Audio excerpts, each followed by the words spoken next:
Welcome back to the Community of Innovation podcast brought to you by the Center for Aging and Brain Health Innovation, otherwise known as CABHI.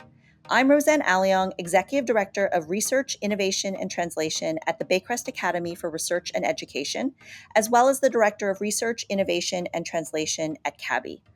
Unfortunately, today I am flying solo as my co-host, Dr. Allison Sekuler, is feeling under the weather and could not join us. She is on the mend, and we are sending her all the positive energy for a speedy recovery. But in the meantime, today we are honoring International Women's Day. We are speaking with female innovators who are making a difference through their different organizations. Our first guest helps as many older adults as possible access the mental health care they need. And our second guest creates intergenerational connections through music therapy. Our first guest, Neelam Brar, is the founder of TotalLife, an online platform that helps older adults across the U.S. access the behavioral health care support they need, covered by Medicare. TotalLife provides a supportive environment to explore and address concerns, helping clients work through their challenges while promoting mental well-being. Neelam, thank you for joining us today. Welcome to the pod. Thank you. I'm really excited to be here. Not only are our guests female innovators, but in Neelam's case, she is also a female founder of what we call a CABHI portfolio company. Her company, TotalLife, successfully applied for funding from CABHI's Market, Capital, and Continuation Program, otherwise known as MC2, to support her innovation journey. So Neelam, welcome to the CABHI family. Thank you, Rosanne. It's been such a great journey working with the CABHI family, and we're only getting started.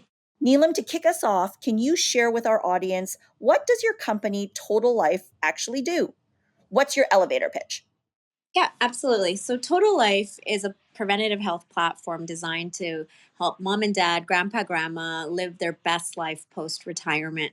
We have built a platform that is completely tailored to the unique needs of older adults from a technology standpoint, making it easy for them to sign up, verify their insurance coverage, which for most is often free, and then have a session with a behavioral health support specialist that is experienced in working with older adults.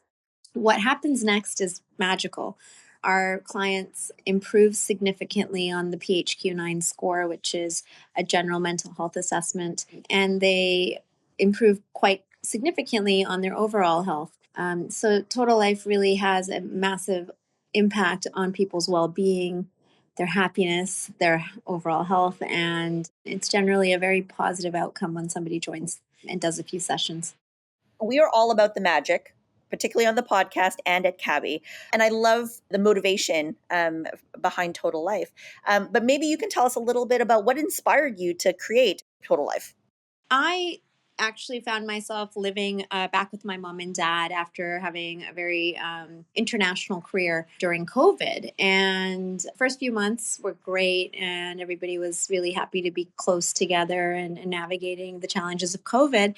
But shortly, within a few months, my mom was starting to navigate some really significant health challenges. And in parallel, my father decided to retire. And both of them were suddenly navigating feelings and emotions and challenges that they'd never had to face before. In both cases, were affecting their mood. It was affecting their well-being, and I just started to look around and realize we do so much for helping young adults with mental health. We do so much for adolescents, but we aren't doing enough for our seniors. They were lucky to have, my sister, my brother, the family at home, close to them. But not every older adult has that privilege. Most of us are usually off in another city working hard. And so TotalLife is really created to be that resource for older adults where they can get help, get support, get care navigation, and so that they don't have to kind of navigate the challenges on their own. Things like depression, loneliness, a new diagnosis can all cause really significant health declines, both from a physical and a mental health state. And so our our job is really to stabilize people when life changes or when an inevitable event occurs. So I find it really interesting and encouraging that older adults are open to the idea of online counseling. What are the greatest benefits of those services versus attending in person? What are your clients telling you about this online approach?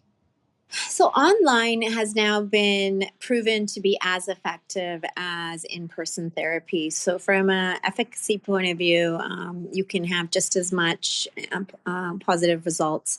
So that's wonderful. Now the added benefits of online therapy, especially with Total Life, is that you get a dedicated therapist that's focused on working with older adults. And they are, the best of the best that have come to the platform to work with older adults. So you're getting experienced therapists. Whereas when you're looking for somebody in person locally, you basically are limited by who's around you. And that's a huge challenge sometimes, especially for seniors that live in suburbs or less populated areas.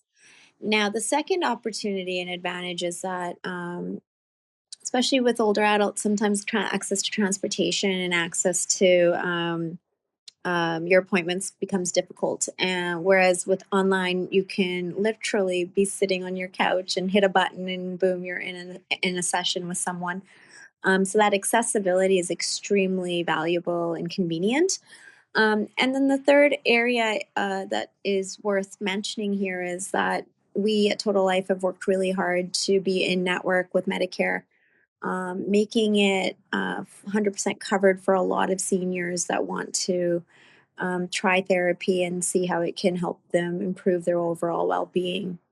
I love how you've broken down the benefits of online and particular the accessibility piece. Making it accessible to rural, remote communities and people who might have mobility issues in achieving an in-person appointment.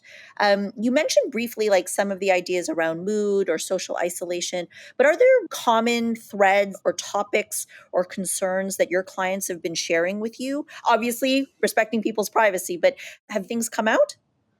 Absolutely. And things continue to come out. I think Total Life is really pioneering a lot of programs and development around what we're learning, which can help more adults, older adults, improve their health faster. But some of the early things that we've started to see trends in is the first one is just retirement generally. um, as a society, when somebody retires, we celebrate that retirement, but what happens next is never really spoken about. There is a large transition that occurs post retirement that involves an individual to kind of think through what life looks like for their next 30, 40, 50 years. Um, what their day to day will look like, how they will plan their social calendar, how they will address, you know, new goals and strive to achieve them. And many people retire without a plan, and that can lead to a lot of anxiety, a lot of time questioning your decision. I saw it firsthand with my own father. It's a really tough transition and it needs to be supported. So, we want to start with older adults at that stage of retirement when possible. The second theme we've started to see quite a bit is around a new diagnosis. So, when your health starts changing, those some of those changes can be really a huge shock to both your day-to-day life as well as to your confidence and well-being. They call it the quality of health, right? Like the quality of your day starts to change, and some of it's reversible, sometimes it's not. It becomes chronic, and building a new game plan for how to live life with that situation is possible, and it requires a little bit of support and a little bit of thinking, and Total Life is there for people that want to navigate those challenges with the coaching of somebody who's experienced in navigating, whether it's heart disease, kidney disease, chronic pain, insomnia. These are all things that our therapists can help coach you through and help you come back to an excellent state or whatever excellence looks like with that. with that condition. The third area that we've seen a lot of people sign up is during the grief and loss period. It's an inevitable part of life, but it is not something that you have to go through alone. There are expert therapists available that can speak with you week to week, maybe even leading up to that loss, if you know it's coming, or post if it's sudden. Planning around loss and managing loss is something that is not easy, but it's easier if there's support around you.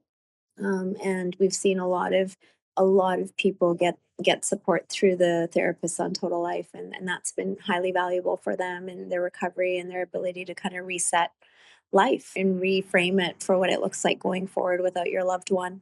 The final one that is a very large need that we're seeing is around caregiving and caregiver support. So many people have someone they're caring for, whether it's their spouse, their older parents, their adult children. Maybe in some cases we've seen a lot of grandparents that are raising their grandchildren. And there's just caregiving is a very broad topic. The one thing that's for sure is that it can cause stress, it can cause anxiety, it can cause even a feeling of loneliness. And it's important to reach out and have somebody to speak to that can help navigate your self care routine and help you through some of those more challenging days. And our therapists are ready to serve folks that are going through that.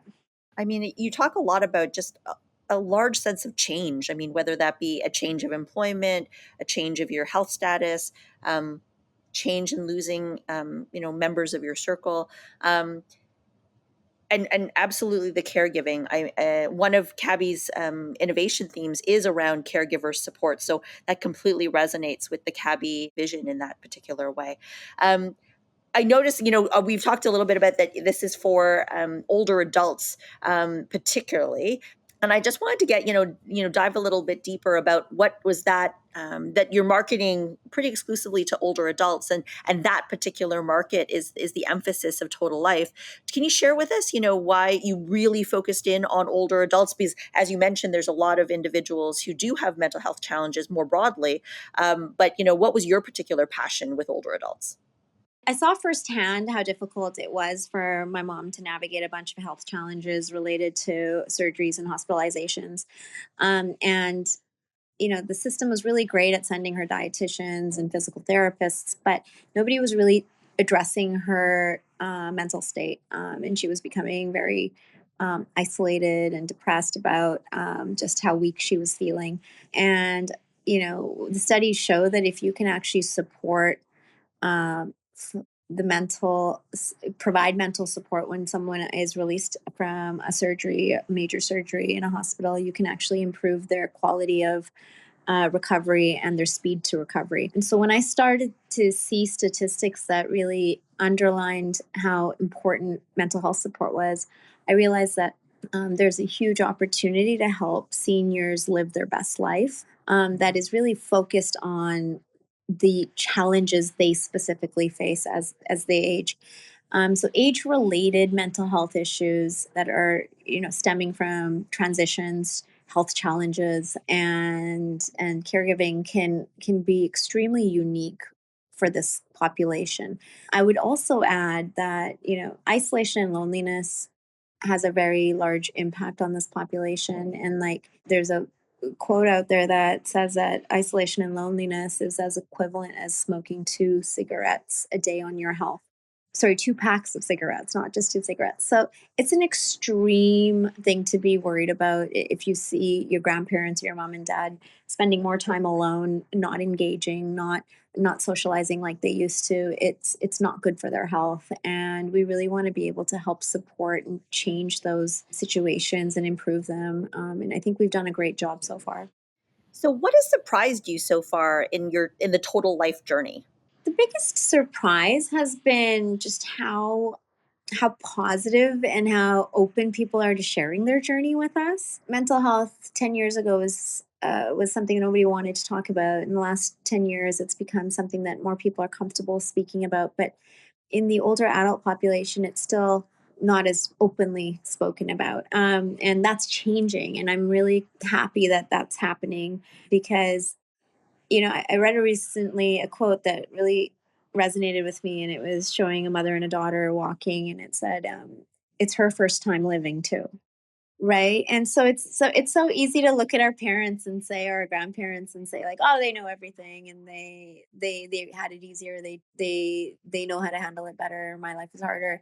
The reality is, like, they're living their life for the first time too, and it's important for us to take what we're learning, like how important therapy is, and help them learn that too, and ensure that they're getting access to the tools and the resources that we're starting to see really be effective for our day-to-day lives.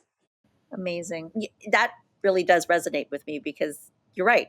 Yes, they may be grandparents, but this is their first life too. I think one of the things that we're always interested in when we talk to our innovators because they're so visionary, what does the future look like for you, for Total Life? What do you anticipate coming up for your company and for your vision? So we have a huge vision for what total life could be, and it starts with whole person care. We believe that aging and health can be better done for older adults. So traditionally, a primary care doctor really manages all things health for your mom and dad or grandparents or for yourself. The reality is there's so much changing in their health, week to week, month to month, that a more consistent check-in, I think, is important for our parents. And so I really see Total Life as being that first line of connection with your parents, whereby they are sharing details of what's happening with their health, with their mental state, with their life, and we are looking at all determinants of health in order to provide support. And when needed, a doctor is pulled in, or when needed, other support services are pulled in. But I do believe behavioral health experts, like the ones on our team, can have a more significant impact of being part of that aging process. I know you mentioned that you're available in the United States, but I'm sure our Canadian audience is curious whether, when, and if we'll be able to access your services up here in Canada. Absolutely. So we did launch in the U.S., and that's because there's a lot of great mental health coverage for seniors in the U.S. through Medicare. I always set out to be affordable and accessible.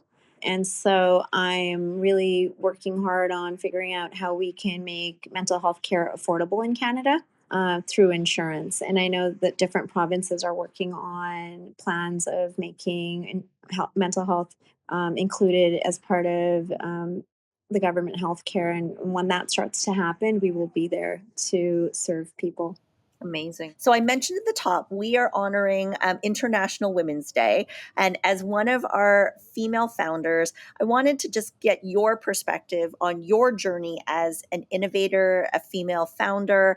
What does that mean to you? I think if I wasn't a female founder, I probably wouldn't have started Total Life. I think women have a unique perspective when it comes to their families and their well being.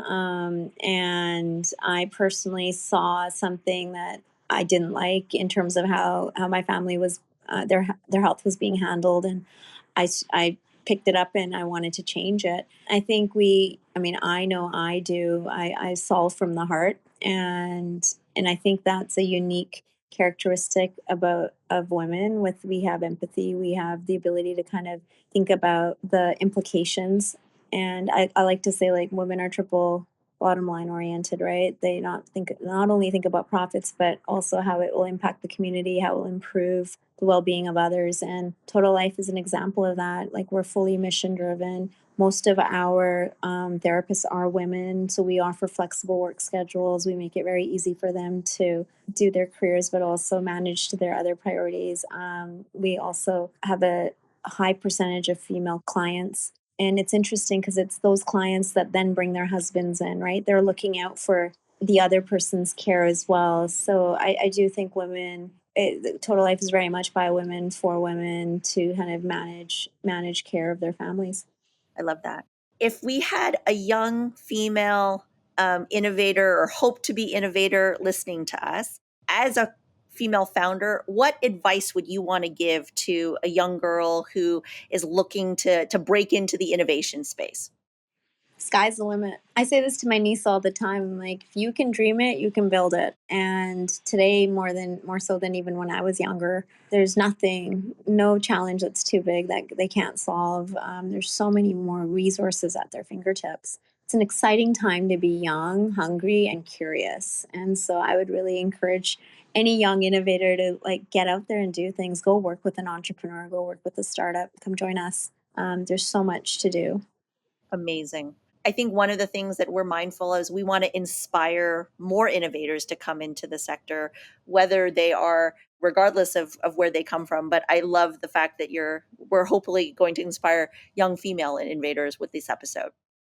I hope so too. I think it's a superpower being female, and you've just got to learn how to use those all of those extra capabilities and be your best manager. Sometimes there is no path that you can follow. You've got to set it yourself. I love that. I love that we need to lean into our superpower. Absolutely.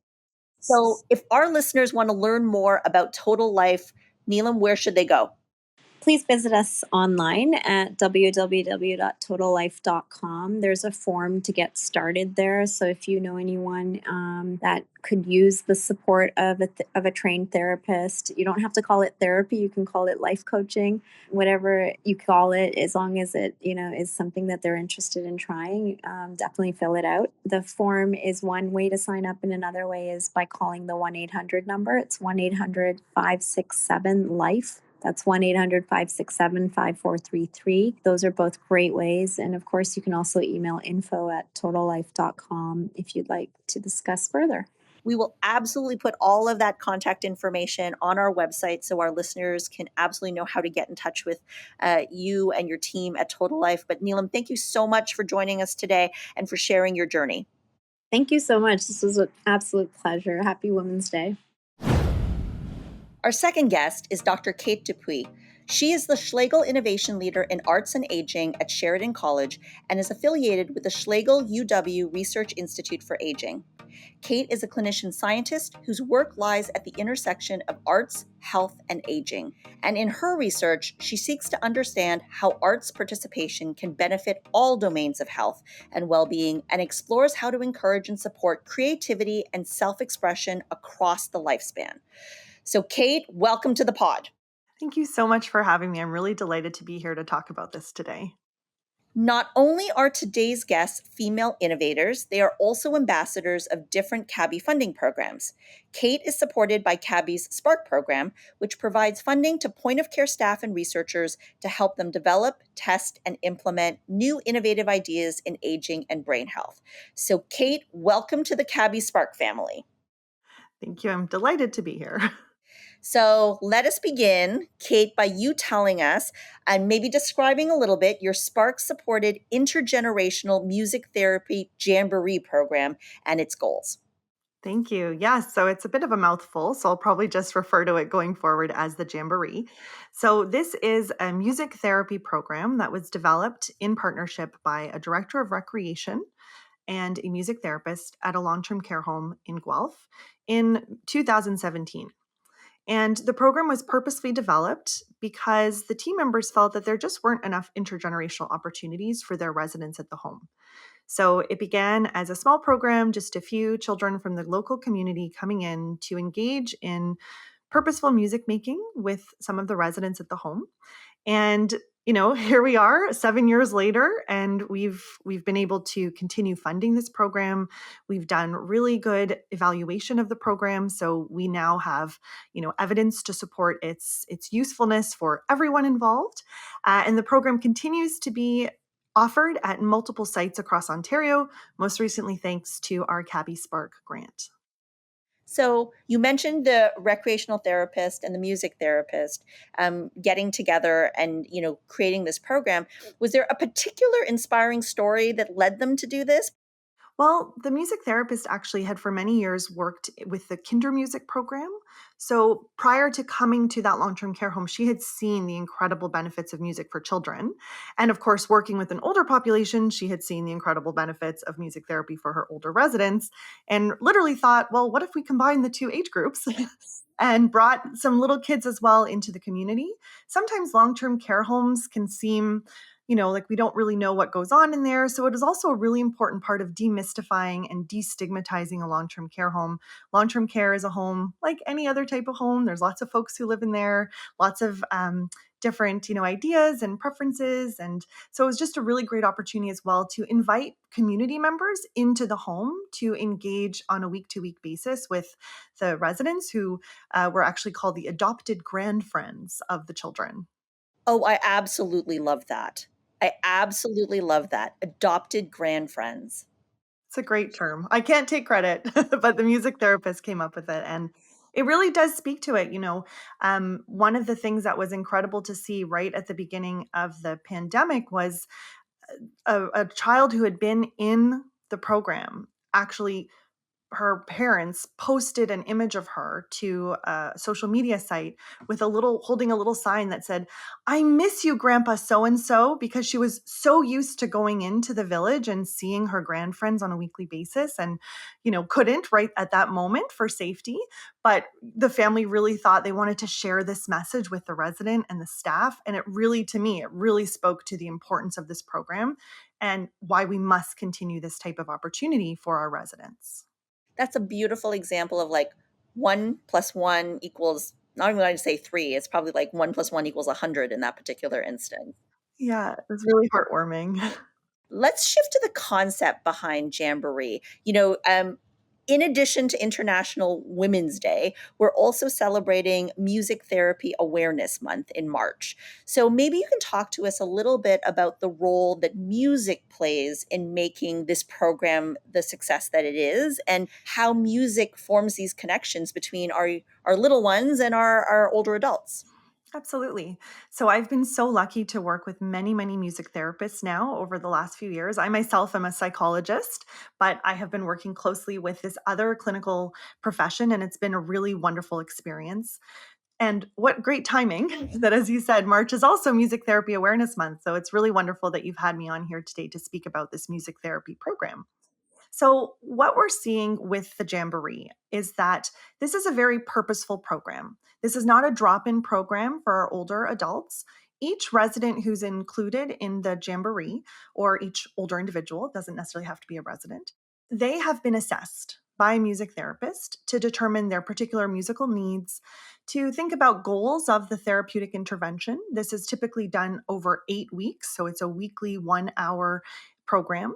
And the music therapist looks at various domains of well being, such as cognitive, social, and looks to see whether there are any particular benefits that this individual could really, really derive from participating in the Jamboree.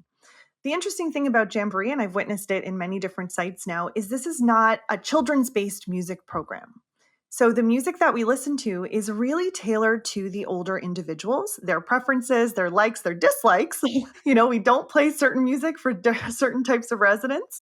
And, there's a lot of Elvis. There's a lot of, we've been listening to a lot of, different singers that are really adult based, Beatles, those types of musicians that I don't necessarily think children would ask for. Like, we don't play Baby Shark, to my knowledge. There's not a lot of Wheels on the Bus or Old MacDonald. This is a music therapy program that is tailored to the needs of the older individual. And so it's delivered by music therapists, supported by clinicians from other health professions, but it is particularly a music therapy program. And what we've really seen is that through this very type of purposeful music making, incredible connections are formed. So week to week, you'll see the kids start to come out of their shells. The first week, there's all these new faces, just like with any of us. If we were plunked down in the middle of a new social group, we may be a little bit shy. The children are starting to come out of their shells. Maybe they're crawling over to their grandfriends. Maybe they're helping to pass out different musical instruments, choosing the color of a scarf, for example, to match the color of a resident's shirt that same day.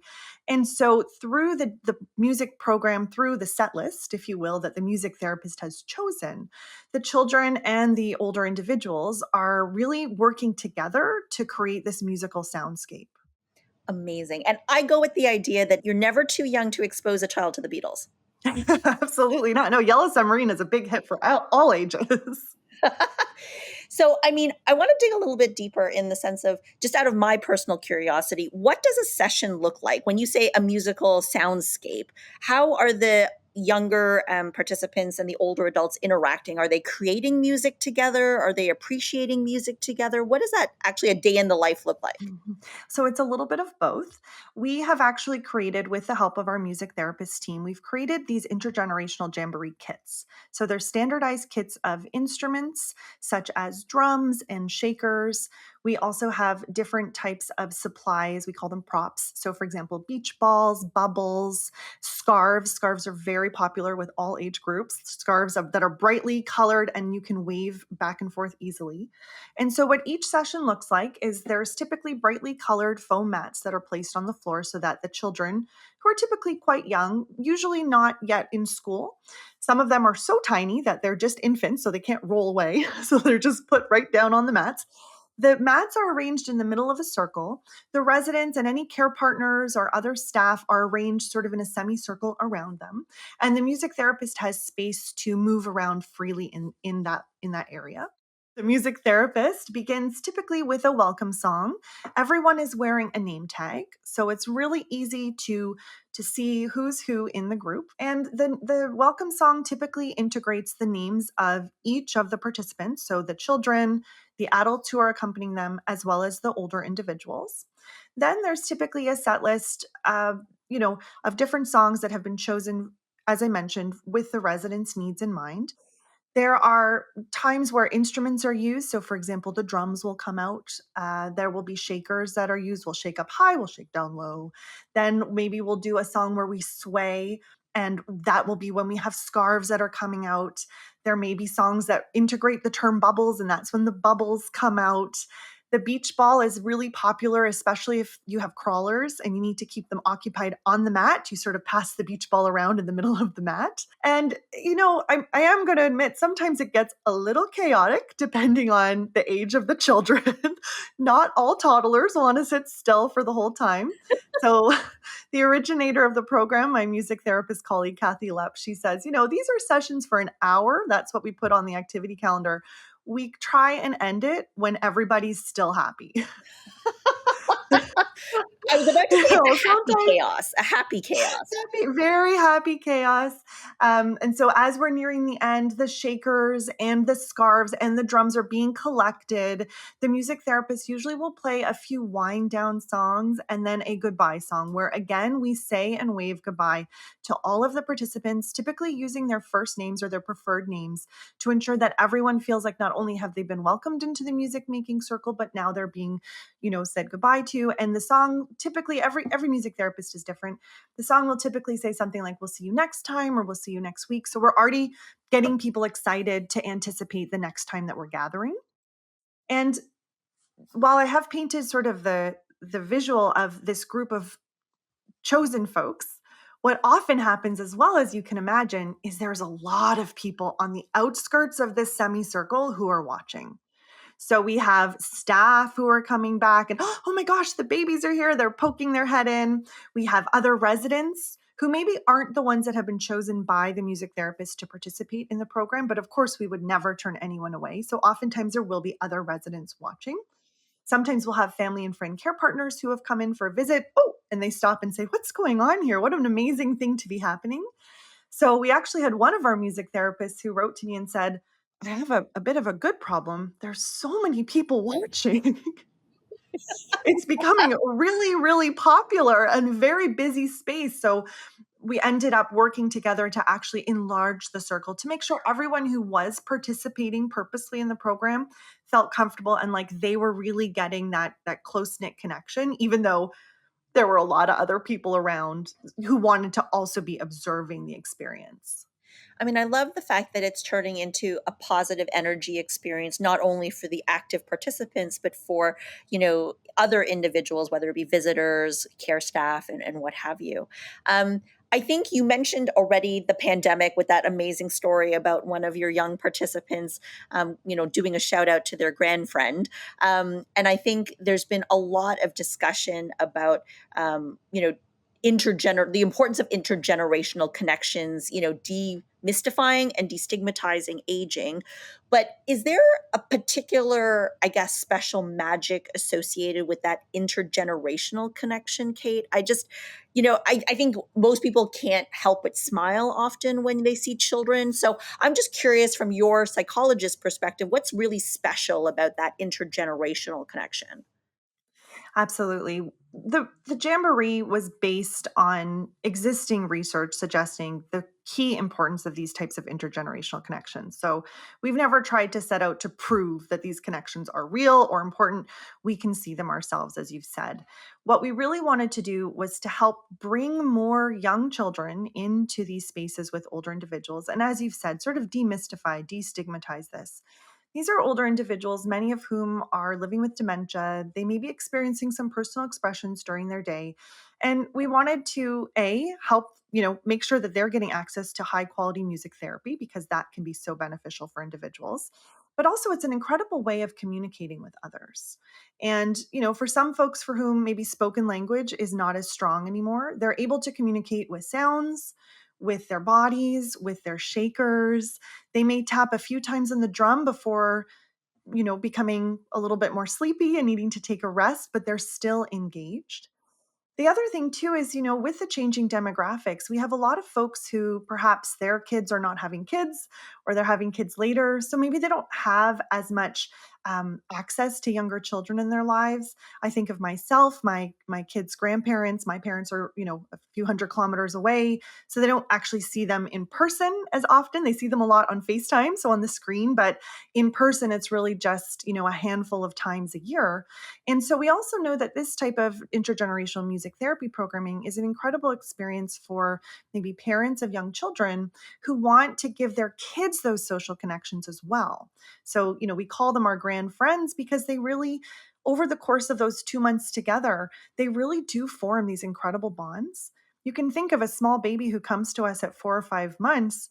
They're not really doing much. At 6 months, maybe they're sitting up on their own. That's a huge change. And we get to witness that. And the older individuals get to be a part of that. And then having also been on, parental leave with two small children, I know how socially isolating that experience can sometimes feel. So it's also a great opportunity for folks who perhaps are in the house, especially in a cold Canadian winter, to get out of the house and have a nice warm place to go to make beautiful music with others. Amazing. The other part that's really made another thing that's made the news a lot is social isolation and loneliness among older adults. And I'm just curious whether and it sounds self-evident, but the design of your program, is it meant to also hopefully address that? Absolutely. So it is very purposely a group program. And so we're bringing together residents. And these aren't always residents who know each other or maybe spend time at other programs together, right? So it could be a group of residents who doesn't necessarily, perhaps in the dining room they see each other, but maybe they're not as interested in the other activities as one another. But here's a space for them all to come together, in every day or every week rather. So it is a way of helping to tackle that social isolation that we know is a problem in general in the older population, but in particular can be especially difficult to address in the long-term care context. It's also a really nice way, as I mentioned, of bringing individuals from the community in. So you open the home to other folks. They're coming into the long-term care home with their younger children. The other thing, too, about Jamboree that I don't think I've touched upon yet, and actually is part of what CABHI has, I think, been really focused on, is the important connections that are being made with the team members, with the staff. So sometimes when you're working in long-term care, it's a very busy workplace. There's a lot going on. And sometimes it's really nice to just have these moments to pause during the hustle bustle of your day and just take a few moments to say, oh my gosh, did you see the babies are in? Chit chat with your fellow staff members, talk to the residents, One of the nice things about Jamboree, and we've done some research on this, is that the benefits of the program don't necessarily stay restricted to the actual 1 hour where we're all together. What we've actually seen from some of our observational research is that residents will continue connecting with other staff, other team members, even those who perhaps were not involved in the Jamboree itself. So, for example, we had a research assistant who observed mealtime on a neighborhood in one of our villages. The mealtime was right after Jamboree.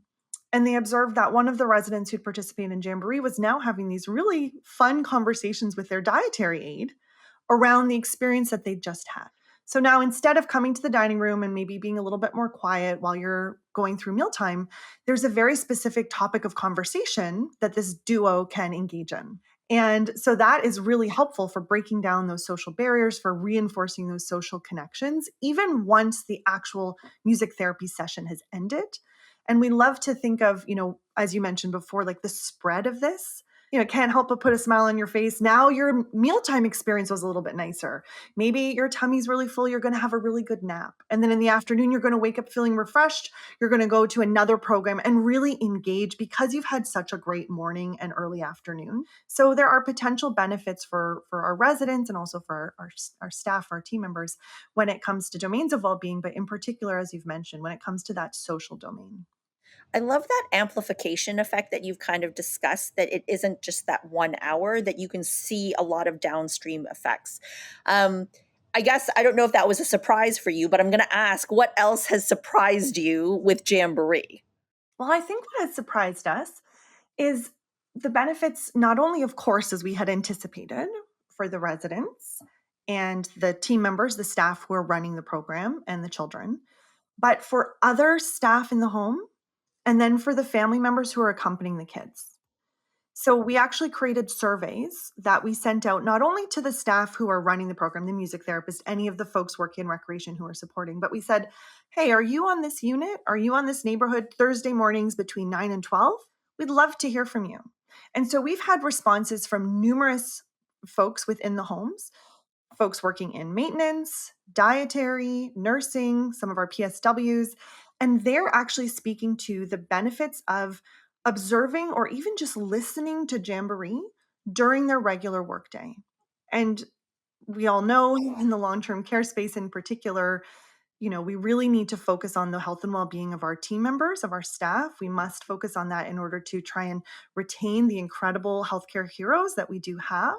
And so a program like Jamboree, while targeted at a very specific group of folks who have been sort of pre-selected, has, as you said, has these sort of spreading benefits throughout the workplace.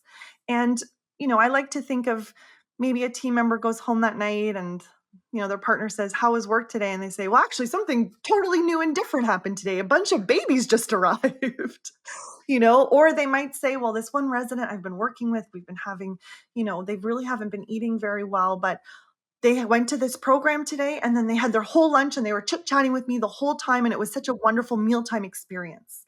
So maybe there's benefits for Jamboree, and actually we've seen this in our research.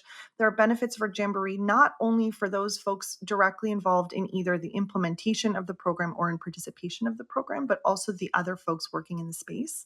And that's the incredible thing about music. Even if you're around the corner and down the hall, you can't help but hear the beautiful music that's being made, the tambourines, the drums, the shakers, the babies. They're quite loud sometimes. And then the other thing that really wasn't our direct focus, but we started asking some questions of the family members accompanying the children. And typically these are moms, oftentimes parents who are on a parental leave. So the children are quite young. And so some of the things that did surprise us were the connections that they were creating amongst themselves. Among the parents. Among the parents, yeah. Oh, So, wow. where did you get that toy? Oh, you went to that store. I haven't been there yet. I'm going to go try it out. Or, oh, are they transitioning to this food now? We haven't tried that food. I'm going to talk to my doctor about that. So, the learning that was actually being shared amongst the parents, especially those who had very young children, like under the age of 1, the learning and the social connection that was being reinforced during the sessions, but then also afterwards. Some of the sites that have implemented Jamboree have chosen to offer a snack time to the families once the program is over, as the music therapist is, cleaning all of the toys and putting away all the instruments. The families will sit around and chit chat. And so that's a really incredible opportunity as well for the social interaction. Many of the residents are still seated there, so they're watching this, they're still watching the children in a bit of a different perspective. And then the other thing I think that really surprised us was, and maybe it shouldn't have because I've worked in this space too, but just how positive all of these family members are about their experience in long-term care and how forward thinking they are. The folks, obviously, there's a selection bias. People will see a Jamboree poster in a coffee shop, and not everyone's going to call the phone number to say, I want to join in. But those who do, they are either many of them have had a loved one living in long term care. They have someone right now who's living with dementia or experiencing some changes to their cognitive status. Maybe they themselves have worked in this space or have worked with older adults.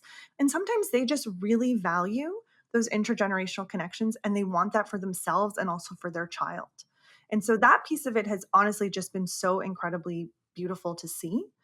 And so that's why we're so grateful for our funding from CABHI, because we're actually able to expand the program even further across the province and hopefully reach out to even more folks who are interested in these types of connections. So that leads me perfectly into my next question, which is, what does the future look like for Jamboree? You already talked about that you're interested in scaling, but what's the big vision, Kate? The big vision is to get Jamboree out to as many folks who are interested in this as possible while continuing to advocate for the profession of music therapy. So it's really important to me for folks listening that they all understand that this is a music therapy program. So while we're happy to offer programming and lots of folks offer intergenerational programming in different sites, the key piece here is that music therapy, because the music therapist is able to make assessments of the residents and have a very specific treatment plan, an intervention plan for each of them that they work through then over the series of weeks. And so what we're really hoping to do is we're hoping to reach out to sites that are interested in implementing Jamboree, that have a music therapist who may have put aside intergenerational programming for the last few years, may be interested in starting it up again, or has always wanted to do this, like Kathy, the music therapist who began this program. Maybe they've always wanted to bring intergenerational programming into their site, but they haven't yet had the opportunity. With our CABHI funding, we have the opportunity to support sites to trial a Jamboree at their location with their team. And so we've focused mainly on long-term care. And while the program was developed in long-term care, there's nothing to say that we can't expand out of that particular space. We can move into perhaps an adult day program where older adults living with dementia are coming for the day. They're engaging in programming. They're having some delicious meals. It's also providing some respite, maybe for their family and friend care partners. We can offer Jamboree there. We can offer Jamboree in a school, for example. Perhaps we can, why not start this intergenerational training a little bit later? Have kids who can sit up by themselves. But that's an amazing opportunity as well for children to make social connections with older adults in that type of setting. There's never, as you said, like it's never too early to engage in music, and music therapy is such an incredible way of making music with others. So we're really looking at a number of different sites now. We've been in, I think, 5 long-term care homes since we started this new Spark grant, and we're looking to expand out even further.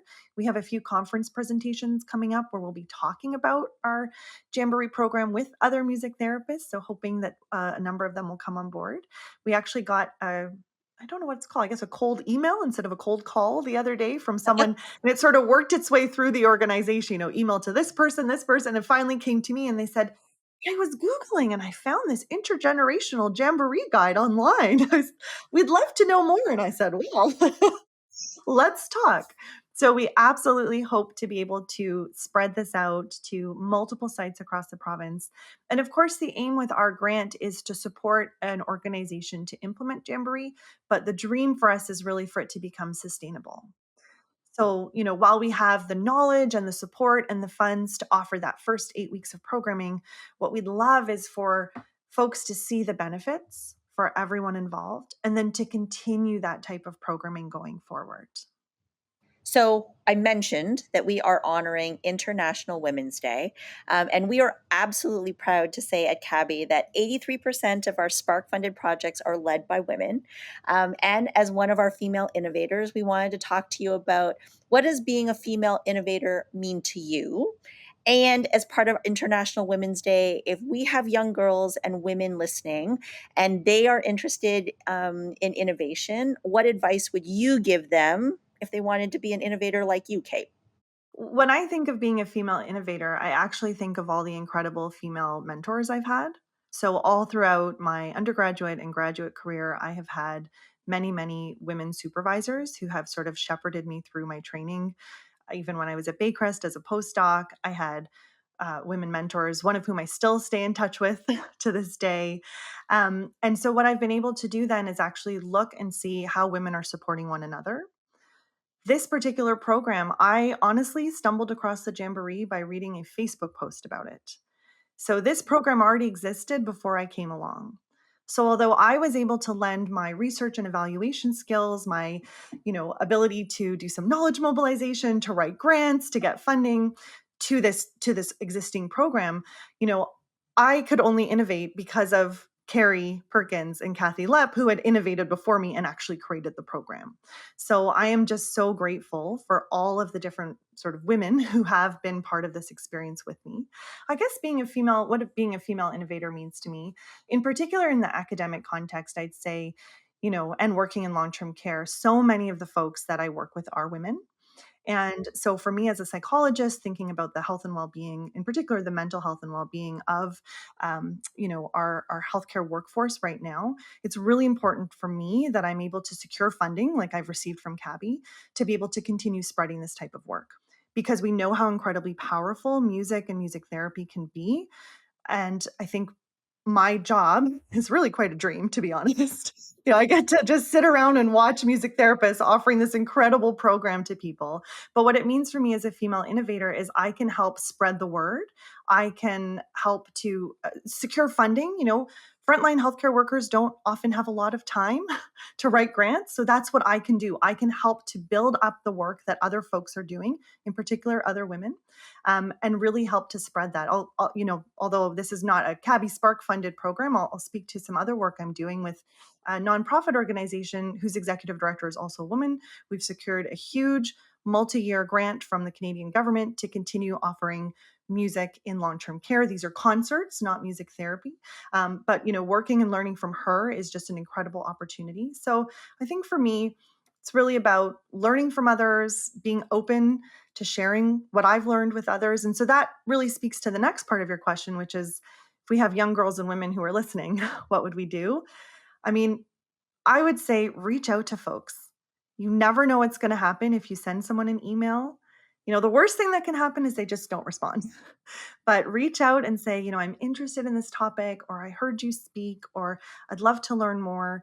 And perhaps they'll open up some connections for you. Perhaps there's some opportunities for you to volunteer with them or to come on board. We have incredible students and learners out there at Sheridan. I'm always thinking of how to integrate learners from different programs into the work that I'm doing. And so really helping to encourage people to reach out to others and say, hey, I'm interested in this topic. Is this something that you can help me with? Many of us, I think, we don't have a ton of time. Everyone's very busy, it seems, in this high paced world. But, I always make time to help, especially learners. I love chatting with other folks about what my own journey has been like, and just seeing how I can help other people succeed as well. So, Kate, if our listeners want to learn more about Jamboree, where should they go? Oh, there's a few places that we can send them, and hopefully they will filter over to me. So the first thing I'd say is the RIA's website. That is a great resource. So that's the Schlegel UW Research Institute for Aging that you had mentioned earlier. We have our implementation guide that's up on our website. It's free to download. You are welcome to bring that into your site and implement Jamboree. We don't ask for any money. What we do ask for, though, is if you want to reach out to us, it would be great to know what you're doing and how you're doing Jamboree. Every single site that has implemented Jamboree has some different tips and tricks, different strategies that they've used. And so I've been very grateful to receive a lot of learning from the sites that have been implementing the program. We also have an expression of interest form that folks can fill out if they'd like to learn more about Jamboree or they'd like to chat with me or my team about implementing Jamboree in their workplace. And the final thing is that this is quite honestly perfect timing. On International Women's Day, March 8th, I will be hosting an RIA research rounds all about the topic of intergenerational music therapy. And so that is held in person at the RIA up in Waterloo. And so it's at 10 a.m. on Friday, March 8th. But it's also a hybrid lecture. So folks who are not in Waterloo can also join us by Zoom. And so we can put the Zoom registration link available to your listeners so they can pop on and have a listen. I'll be sharing some videos, some photos, and some personal reflections by some of our participants because the funding from CABHI that we've received has, of course, enabled us to do a lot of research and evaluation on this. So I'll have a lot of data to share. And so those are some ways that they can, through the RA website, through my upcoming research rounds, and also through that expression of interest form. Amazing. Kate, we're going to put all of those resources on the CABHI website so our audience will absolutely know where to go. And it's been such a pleasure to have you on the pod and to hear all about the Jamboree. Thank you so much for having me. We want to thank Neelam Brar and Dr. Kate Dupuis again for joining us on this special episode in honor of International Women's Day and Music Therapy Awareness Month. To learn more about TotalLife, please visit totallife.com. That's TotalLife.com. You can also call 1-800-567-LIFE. That's 1-800-567-5433. Or you can email info@totallife.com. To learn more about Jamboree, visit the RIA website, the-ria.ca. Kate is actually presenting about the Jamboree program today at the RIA Research Rounds. So if you're not in Waterloo and are interested in learning more, the Zoom link for her presentation will be posted on our blog. If you're looking to inquire about bringing the Jamboree program to your site, fill out the Expression of Interest survey, which will be featured on CABHI's upcoming blog post. And last but not least, Kate's team is going to have a virtual booth at CABHI's upcoming summit on March 26th. So if you haven't registered yet, now is your chance. Check out our blog post for more information. And we'd also want to thank our podcast production team, including Monique Cheng, Lisa Hartford, Rhea Singer, Katie O'Connor, Taumi Lam, and our friends over at Podtex. To learn more about CABHI, please visit us at cabhi.com. That's CABHI.com. We'd also love your support of our podcast. So be sure to follow us and leave a review on SoundCloud, Spotify, Apple Podcasts, YouTube, or wherever you get your pods.